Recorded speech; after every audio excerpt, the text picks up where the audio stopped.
And you are welcome. It's time for some entertainment gist. And joining me in the studio this morning is model, entertainment enthusiast, and also model, Zainab Osai. Now, I didn't know about the model part. Why did you pause when it came to the model part? I didn't. I thought it was like, okay, we've added that onto our retinue. That's a good one. Oh, wow. Well, grand. I mean, hey, who could say that she's not? I mean, check her out. Welcome. What's that, a kimono or something? What's it called?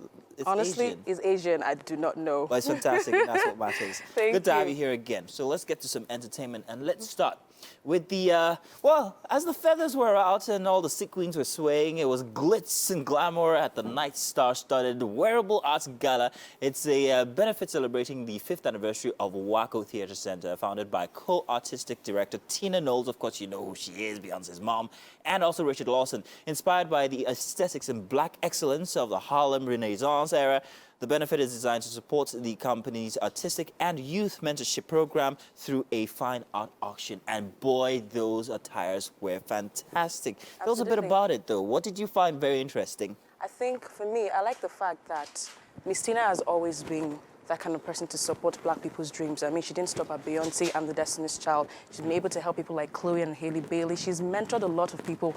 And the fact that she's putting this kind of thing together to also encourage you to actually come out. If you're creative, just come out and do your thing. And there were a lot of auctions actually just to put into that particular program and help the younger black generation. And it was wonderful. Visual, expression. And one thing that actually stood out for me was when something was auctioned and her granddaughter, Blue Ivy, auctioned something for $80,000 and she got it. Oh. And it just made me realize that, God. Blue Ivy is already I don't want to be a mechanic. I want to be a baller.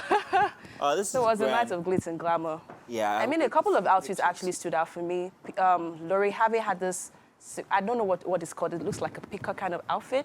It stood out for me. And also Massey Martins with the headgear and all the... She looked grand. Everybody looks grand, but those two outfits actually stood out for me. So it was a night of glitz and glamour. It was fun. Well, yeah. I'm looking forward to more pictures. I haven't seen all of them, but I'm guessing that it's going to be fantastic. You can check some of these out maybe after when we run this again on YouTube, and you're going to be very, very entertained. Now, let's talk now. 30 years after controversial sex book, Madonna has Cardi and Kim K says that they can thank her. It's been 3 decades since after the release of that book called Erotica. I don't know if you guys remember the album, and her lurid coffee table book, Sex. That was all it was called.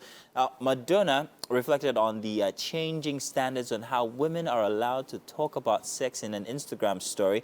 The 1992 book included nude photos of the pop icon shot by photographers Stephen Meisel and also Fabian Baron, as well as images simulating sexual acts and bondage scenes. Oh, Lord. You know, Vanilla Ice, Naomi Campbell, and other models featured throughout the entire book. It's a 128 pages book, if I'm not mistaken.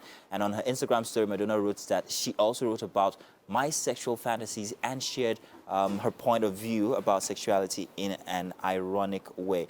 Madonna has always been through the ages I don't want to say a sex icon. But did you hear what she actually said? Because she tweeted something about the fact that people like Cardi B, Kim Kardashian, she needs her flowers from them. That she was one who started all this thing. And during that time, people used to judge her for who she was. So she actually needs that thank you from them. And Cardi was just berserk, like, what are you talking about? Like, I've always eulogized you. We see you as an icon, so what are you talking about? I am actually disappointed. What is going on? I mean, yeah.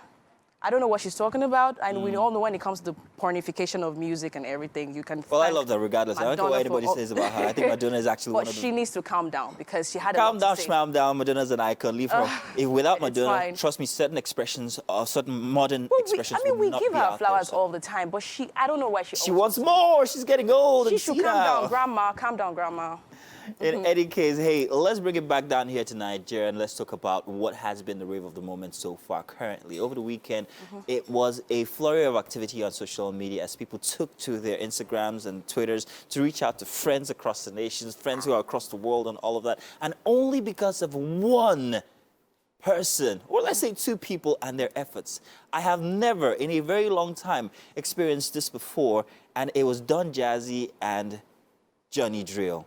Such a fantastic 90 seconds of video that was, it just proliferated the entire internet, and it's got everybody remembering everybody else. Yes. It actually is not a very new song. Johnny Drill's had this song, My Friend, out from before, but they came together to do a skit, if you want to call it a skit, and it's got everybody reenacting that skit and remembering friends. I love the fact that it's healing. And it's going to be timeless music. It's something that you can always listen to the next 20 years and you just look like, oh my God, they made a fantastic piece of music. I love it. I love it, love it. Those are the visuals. Unfortunately, we can't play the sound. We're out of time. But if you remember this visual and you haven't heard the song, you should check it out already. Don Jazzy and Johnny Drill, one of his Johnny Drill's Room live sessions. And Don Jazzy had this fantastic Village Drunken Master rendition to the already known song, My Friend. It is, I think that he can do Johnny Drill's vocals, I absolutely love it. Fantastic. This will go down in history. And I also believe down in history.